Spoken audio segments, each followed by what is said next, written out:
Hello, good morning everyone. How are you? Fine, okay. चलिए, class 7 की हिंदी की book पढ़नी है हमको, ठीक है। हिंदी पाठ्य पुस्तक पढ़नी है। कौन सी क्लास की? क्लास 7 की। चलिए, कहाँ तक पढ़े थे हम पढ़े थे पाठ 4 चचा छक्कन, ठीक है। हमने उसका पाठ का उद्देश्य देखा था, पाठ में प्रवेश किया था, है ना। और चाचा छक्कन जो है तस्वीर लगाने के लिए ऊपर चढ़ रहे थे तो कितने लोगों से सामान मंगवाया था ये देखा था। और फिर हमने ये भी देखा कि चाचा छक्कन जो है सीढ़ी पर चढ़ चुके थे, ठीक है ना। सीढ़ी पर चढ़ चुके थे चाचा छक्कन जो है। और उसके बाद जो है उनका हथौड़ा घूम गया था, कील नीचे गिर गई थी, है ना। आप देखते हैं हथौड़ा उनको कहाँ मिलता है। चलिए नेक्स्ट वीडियो में देखते हैं हथौड़ा उनको कहाँ मिलता है।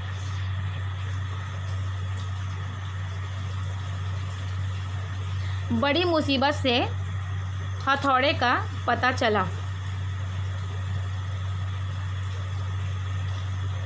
बड़ी मुसीबत से हथौड़े का पता चला और कील गड़ने की नौबत आई। अब आप यह भूल बैठे हैं कि मापने के बाद कील गाड़ने को दीवार पर निशान किस जगह किया था, ठीक। अब बड़ी मुसीबत से तो हथौड़े का पता जैसे तैसे चल गया। अब कील गाड़ने के लिए जैसे चाचा जान दीवार पे लगाते हैं, अब ये भूल गए कि मापने के बाद कील गाड़ने को दीवार पर जो है मापे जो थे वो जगह कहाँ पे है। सब बारी बारी कुर्सी पर चढ़कर कोशिश कर रहे हैं कि शायद निशान नज़र आ जाए। हर एक को अलग अलग निशान दिखाई दे रहे हैं। आखिर फिर पुट्टा लिया और कोने से तस्वीर टांगने की जगह को दोबारा मापना शुरू कर दिया। दूसरी तस्वीर कोने से 35 इंच के फासले पर लगी हुई थी। 12 और 12 और कितने इंच और, ठीक है। क्या बोल रहे हैं, जैसे तैसे उनको तो हथौड़ी तो मिल गई। अब हथौड़ी मिली, अब कील गाड़ना है तो अब कील गाड़ने के लिए उनको जगह नहीं मिल रही है। वो उस जगह को भूल गए हैं जहाँ पे वो माप के रखे हुए थे। अब सब के सब जो है नीचे खड़े थे, वो लोग भी बार बार जाके कुर्सी में देख रहे हैं बारी बारी से एक एक करके कि कहाँ पे हो सकता है निशान। अब सबको निशान जो है कहाँ दिख रहा है, अलग अलग जगह पे दिख रहा है, ठीक है। अब उसको दोबारा मापना शुरू कर दिए। बच्चों को ज़बानी हिसाब का सवाल मिला, ठीक है। ऊंची आवाज़ में हल करना शुरू किया और जवाब निकला तो किसी का कुछ था और किसी का कुछ। एक ने दूसरे को गलत बताया।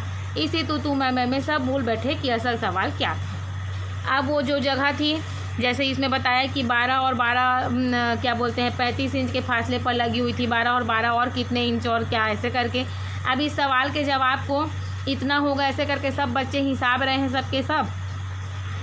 अब जो जवाब निकला उसमें किसी का कोई कुछ बोल रहा है, कोई कुछ बोल रहा है, एक कोई दूसरे को गलत बोल रहा है तो कोई दूसरे गलत बोल रहा है।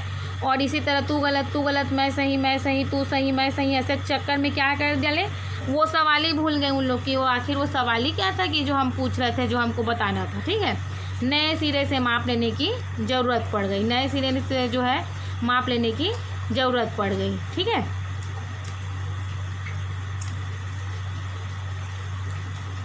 अब के चच्चा फुट्टे से नहीं मापते, सूतली से माप का इरादा रखते हैं। सीढ़ी पर 45 दर्जे का कोण बनाकर सूतली का सिरा कोने तक पहुंचाने की कोशिश में है। सूतली हाथ से छूट जाती है। आप लपक कर उसे पकड़ना चाहते हैं कि इसी कोशिश में ज़मीन पर आ रहते हैं कोने में सितार था, ठीक है। अब जो है वो छक्कन जो है वो सोचते हैं कि इसको ठीक से फिर दोबारा माप लेता हूँ। अब इसको फुट्टे से नहीं नापते हैं, माने जो हाथ से ऐसे किए रहते हैं ना उसमें नहीं मापते हैं, उस किससे मापते हैं, सूतली से मापने का इरादा करते हैं। सीढ़ी पर 45 दर्जे का कोण बनाकर सूतली का सिरा कोने तक पहुंचाने की कोशिश में है। जैसे उसको पहुंचाना चाहते हैं कोने तक, वैसे क्या होती है, हाथ से छूट जाती है सूतली जो है। अब लपक कर उसे पकड़ना चाहते हैं कि जैसे उसको पकड़ने के लिए ऐसा करते हैं तो क्या होता है, पकड़ने के लिए जैसे उसको करते हैं अपने ही गिर जाते हैं ज़मीन पर, ठीक है। और कहाँ गिरते हैं, कोने में एक ठो सितार रखा होता है, बस उसी के ऊपर में जाके गिर जाते हैं। उसके तमाम तार चाचा जान के बोझ से एक बार की झंझना कर टुकड़े टुकड़े हो जाते हैं, ठीक है। अब उतना बड़ा आदमी गिरेगा तो कैसे होगा उसका। अब चाचा की ज़बान से जो मंजे हुए शब्द निकलते हैं सुनने के काबिल होते हैं, मगर चची रोक देती है और कहती है अपनी उम्र का नहीं तो इन बच्चों का ही ख्याल करो। अब चाचा जान को बहुत गुस्सा आता है और वो जैसे ही कुछ बोलने वाले होते हैं, है ना, बच्चों को ज़्यादा सुनाने के लिए या सारे लोगों को सुनाने के लिए हो सकता है ना, तो वो जो है क्या, चाची जान उनको रोक देती है और क्या बोलती है कि आपका उम्र का नहीं तो कम से कम इन बच्चों का तो ख्याल करो। बड़ी मुश्किल के बाद चाचा जान फिर से कील गाड़ने की जगह निश्चित करते हैं। बाएं हाथ से उस जगह कील रखते हैं और दाएं हाथ से हथौड़ा संभालते हैं। पहली चोट जो पड़ती है तो सीधे हाथ के अंगूठे पर पड़ती है, ठीक है। इसमें बोला गया था ना, हंसी आएगी आपको। अब देखो, एक कील लगाना है, उसके लिए चाचा जान जहाँ कील रखे और हथौड़ा रखे, और एक बार जो चोट पड़ी, एक बार जो ऐसे करके हथौड़े को मारा तो सीधे कहाँ पे लगी है, उनके हाथ के अंगूठे पर। वह हंसी करके हथौड़ा छोड़ देते हैं, वह नीचे आ गिरता है किसी के पाँव पर। जैसे हथौड़ा उनके हाथ में पड़ता है, क्या होता है, चाचा जान को दर्द होता है, तो सी ऐसे करते हैं, हाँ हम लोग बोलते हैं ना वैसे। अब ऐसे करते हैं तो उस हाथ से क्या है, हथौड़ा जो है छूट जाता है, उसको छोड़ देते हैं। वो कहाँ गिरता है, नीचे। नीचे में तो सब के सब खड़े हैं। अब वो कहाँ गिरता है, किसी के पाँव पर गिरता है। हाय हाय, ओहो, और मार डाला जो है शुरू हो जाती है। चाची झल बुनकर कहती है, यूँ कील गाड़ना हुआ कर तो मुझे 8 दिन पहले खबर दे दिया कीजिए, मैं बच्चों को लेकर मायके चली जाया करूं, और नहीं तो। अब चाचा जान जो है उसको गिरा देते हैं, तो हाय हाय ओहो ऐसे करती है, क्योंकि अब हथौड़ा पड़ा होता है पैर पे, है ना। तो चाची जान जो है बोलती है, जब ऐसे ही जब कील गाड़ना हुआ करना रहता है ना, तो मुझे पहले बता दिया करो। 8-4 दिन पहले बताओगे तो मैं मायके चले जाऊँगी अपने मम्मी के घर, और बच्चों को भी ले जाया करूँगी, और नहीं तो क्या। ऐसे करके बड़बड़ाती है चाची भी। अब चाचा शर्मिंदा होकर कहते हैं, यह औरत जात भी बात का बतंगड़ बना लेती है। यानी हुआ क्या जिस पर यह ताने दिए जा रहे हैं। भला साहब कान पकड़ें, आइंदा हम किसी काम में दखल ना दिया करेंगे। अब वो क्या बोल रहे हैं, चाचा जान सोच रहे हैं, औरत जात भी क्या होती है, बात का बतंगड़ बना देती है, छोटे से बात को राई का पहाड़ बना देती है, ठीक है। वही क्या है जिस पर इतना ताने दिया जा रहा है मेरे को कि मायके चली जाऊंगी, बच्चों को लेके जाऊंगी, मुझे पहले बताया करो। ऐसा तो कुछ हुआ नहीं है, बोल रहे हैं। भला साहब जिसमें कान पकड़े कि मैं माफ़ी मांगूँ उसमें कान पकड़ के, आइंदा हम किसी काम में दखल ना दिया करेंगे। वो बोल रहे हैं कि अब से तो मैं किसी काम में दखल ना दिया करूँगा। अब नए सिरे से कोशिश शुरू हुई, ठीक है। कील पर दूसरी चोट जो पड़ी तो उस जगह का प्लास्टर नर्म था, पूरी की पूरी कील और आधा हथौड़ा दीवार में, और चाचा अचानक कील गड़ जाने से दीवार से टकराए। अब नाक शर्म वाली होती तो पिचक कर रह जाती। इसके बाद फिर से फुट्टे और रस्सी की तलाश हुई, और कील गाड़ने की नई जगह निश्चित हुई, और कोई आधी रात का समय होगा कि कूदा कूदा करके तस्वीर टांगी, ठीक है। अब ये सब काम करते तक क्या हो गया था, आधी रात हो गया था, ठीक है। प्लास्टर नर्म था तो क्या बोल रहे हैं, दूसरी चोट पड़ी तो उस जगह का प्लास्टर नर्म था, और पूरी की पूरी कील और हथौड़ा दीवार में चले गए।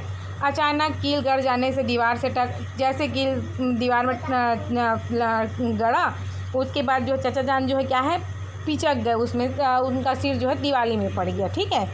अब रस्सी की तलाश हुई और कील गाड़ने की नई जगह निश्चित की गई। आधी रात का समय था कि कूदा कूदा करके जो है तस्वीर टांग ली उन्होंने, ठीक।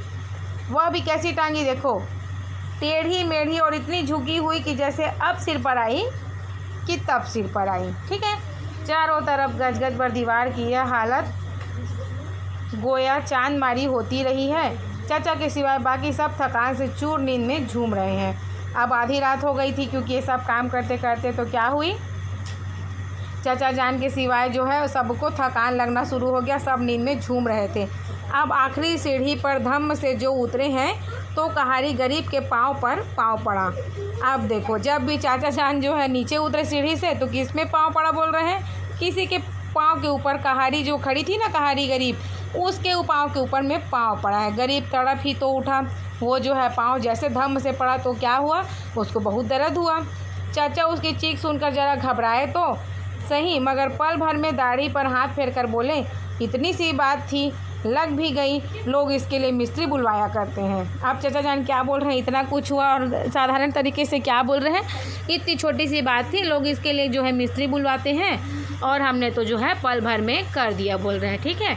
आपको आया कि नहीं भाई थोड़ा बहुत हंसी, आई होप आपको थोड़ा बहुत हंसी तो आया होगा, है ना। जहाँ पे हथौड़ा गिरा किसी के पैर में, चाचा जान को चोट लगी, ये सब में आपको हंसी आई होगी ना। चलिए ठीक, आप इस पार्ट को एक बार और रिपीट कर लीजिएगा, अपने घर पे एक बार और देखिएगा वीडियो और पढ़ लीजिएगा, ठीक है। आपको ये अच्छे से समझ में आ जाएगा, तो इसमें आपको आंसर क्वेश्चन देने में कोई दिक्कत नहीं आएगी, ओके। चलिए ठीक, थैंक यू।